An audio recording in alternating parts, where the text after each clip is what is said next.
Halo Baraya Priangan. Indonesia ditargetkan untuk mencapai Net Zero Emission atau NZE pada tahun 2060 mendatang. Lantas, mengapa sih si emisi ini begitu menjadi perhatian? Dengan mengucap Bismillahirrahmanirrahim, saya resmikan dan saya luncurkan mobil listrik Ioniq 5 pertama buatan di Indonesia hari ini. Kementerian ISDM sebagai salah satu leading sektor pun bakal melakukan serangkaian upaya sebagai bentuk dukungan guna mewujudkan hal itu.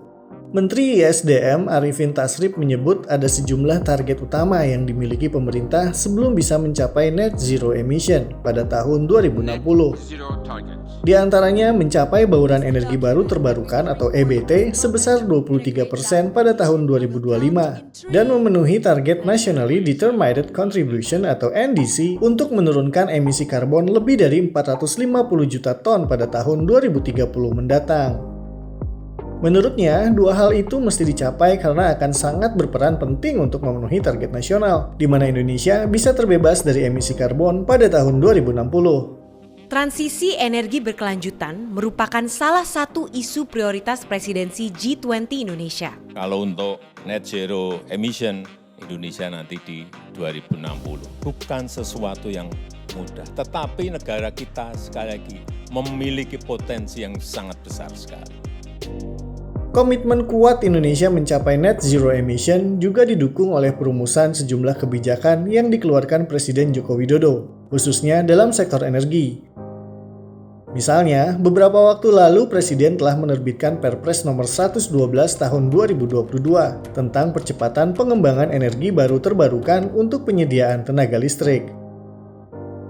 Kebijakan ini dikeluarkan guna mendukung target pemerintah tahun 2025, di mana bauran energi baru terbarukan atau EBT harus sudah mencapai 23%. Di samping itu, melalui Perpres tersebut, Jokowi juga secara resmi melarang pembangunan pembangkit listrik tenaga uap atau PLTU berbasis batubara, yang notabene sangat berpengaruh besar terhadap tingkat emisi di Indonesia.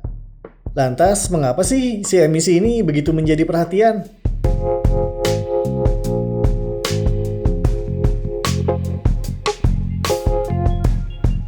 Gini Bray, emisi itu sangat berbahaya, apalagi jika kadarnya cukup tinggi. Emisi bisa merusak kualitas udara sekitar dan berpengaruh terhadap kesehatan kita. Kualitas udara yang buruk bisa menyebabkan berbagai penyakit, bahkan kematian. Kalian tahu kan pemanasan global? Nah, salah satu faktor yang mempengaruhi hal itu adalah tingginya tingkat emisi di bumi sob. Jadi semakin tinggi kadar emisi, maka semakin besar pula bahaya yang mengintai.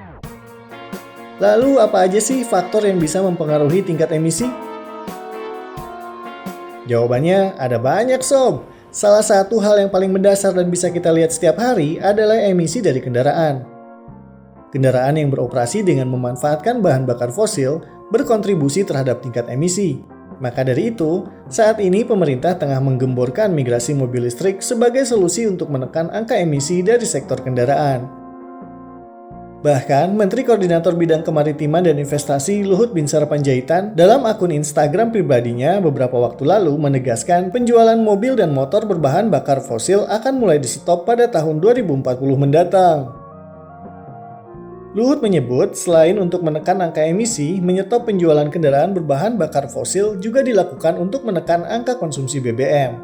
Pasalnya, sampai saat ini, angka konsumsi BBM Indonesia masih cukup tinggi sob. Berdasarkan data emisi dari halaman website migas.esdm.go.id menyebutkan per tahun 2021 saja jumlah konsumsi BBM jenis Pertalite yang notabene menjadi salah satu jenis BBM paling banyak digunakan mencapai angka 23 juta kiloliter.